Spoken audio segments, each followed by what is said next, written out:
अगर इस वीडियो ने तेरे अंदर का जुनून नहीं जगाया ना तो साले को वहीं डिसलाइक करके छोड़ दियो। लेकिन अगर जुनून जगा दिया तो लाइक और सब्सक्राइब करके ही जाना। 400 करोड़ की कंपनी, न केवल अपना बिजनेस चलाना बल्कि इंडिया में नया डिजिटल रिवॉल्यूशन लाने वाला बंदा, जिसने स्टार्टिंग में बिजनेस से पैसा कमाने के बजाय पैसा बांट कर अपना एडवर्टाइजमेंट किया। ऐसा तो कोई सन की बंदा ही कर सकता है ना यार। बुरी तरह कर्जों में डूबकर भी पैसा लोन से लेकर फिर इन्वेस्ट कर दिया। आज दुनिया उस बिजनेस को पेटीएम के नाम से जानती है। क्यों? क्योंकि जिद थी। हम जैसे लोगों की तो पैसा इन्वेस्ट करने में ही फटती है। इसके अंदर का जुनून ही तो था जो अपनी जिंदगी के 3 साल सूखी रोटी और नमक के साथ बिताए। 2 बार बिजनेस में सारा पैसा लगाने के बाद बिजनेस गंदी तरह फ्लॉप। और इतना ही नहीं, करीब 300 से ज्यादा बार फेल होने के बाद भी उस बंदे ने एक चूहे को बिस्कुट खाता देखकर मिक्की माउस बना डाला। ये बंदा कोई और नहीं बल्कि वॉल्ट डिज्नी था। $90 मिलियन की कंपनी अपनी जिद पालकर खड़ी कर डाली, जिसकी एनिमेशन और सुपर हीरोज की मूवी आए दिन अपने नए नए रिकॉर्ड्स बनाती है। साला पागल जिद्दी था ना जो 300 से ज्यादा बार फेलियर झेल गया। वरना हम लोगों में से कोई 3-4 बार फेल होता है तो हम उसे इम्पॉसिबल मानकर वहीं छोड़ देते हैं। भूल जाते हैं हम लोग सक्सेस हमारा यही तो इम्तिहान लेती है।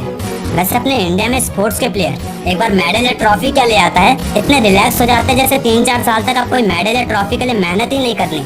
कोई ऐसा प्लेयर ही नहीं था अब तक जो लगातार जीतता हुआ आया हो। लेकिन एक 19 साल की लड़की 3 हफ्तों में यूरोपियन गेम्स में हैट्रिक नहीं बल्कि 5 मेडल, जो सिल्वर या ब्रॉन्ज नहीं बल्कि गोल्ड मेडल लाने वाली। एशियन गेम्स में भी इतिहास में पहली बार इंडिया की तरफ से गोल्ड मेडल लाने वाली हिमा दास, जिसने सही मायने में स्पोर्ट्स में इंडिया का नाम रोशन किया। ऐसा तो सक्सेस के असली भूखे लोग ही कर सकते हैं ना यार, जिनको जीतने या सीखने की आदत हो। वरना आम इंसान तो मेडल से उछलने लगता है, लेकिन इस लड़की में जुनून था। यही हिमा दास अपने स्ट्रगल पीरियड में अपने जूतों पर पेन से एडिडास लिखती थी। आज उसके एडिडास के जूते पर हिमा दास के नाम का टैग लगा हुआ है। हर दिन फेल होने के बाद भी ना हारने वाला कर्नल हरलैंड ने 45 की उम्र में KFC की कंपनी खड़ी कर डाली। ये उसकी जिद जुनून नहीं तो और क्या था, जो 45 की उम्र में भी $20 मिलियन की कंपनी खड़ी कर डाली। वरना आम इंसान तो 45 की उम्र में पेंशन की लाइन में लग जाता है। शायद इसीलिए इतिहास उनका बनता है जो बदतमीज होते हैं। ये बदतमीजी ही तो थी उसकी, जिसकी माँ चिप्स के पैकेटों की पैकिंग करती थी और वो पूरा दिन खेलता रहता था। लेकिन ऐसा लोगों का नजरिया था।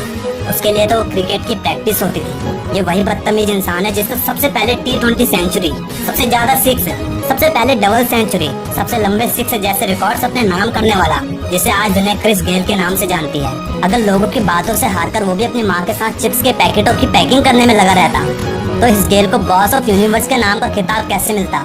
ये उसकी बदतमीजी तो थी जो लोगों को बदतमीजी शब्द की एक अच्छाई बता गई। जिस काम को सब करते हैं तो उस काम को तुम भी कर सकते हो, और जिस काम को कोई नहीं कर सकता तुम उस काम को जरूर करो। ये जापान का सक्सेस होने का एक सबसे फेमस फॉर्मूला है। और जाते जाते बस एक ही बात बोलूंगा, जो भी करना है, जो भी बड़े करने की तुमने सोची है, मेरा यकीन मानो कितनी भी बुरी सिचुएशंस आ जाए, तुम कितने भी बदकिस्मत हो, फिर भी तुम कर सकते हो। क्योंकि कोई भी समस्या इंसान की क्षमताओं से बढ़कर नहीं होती।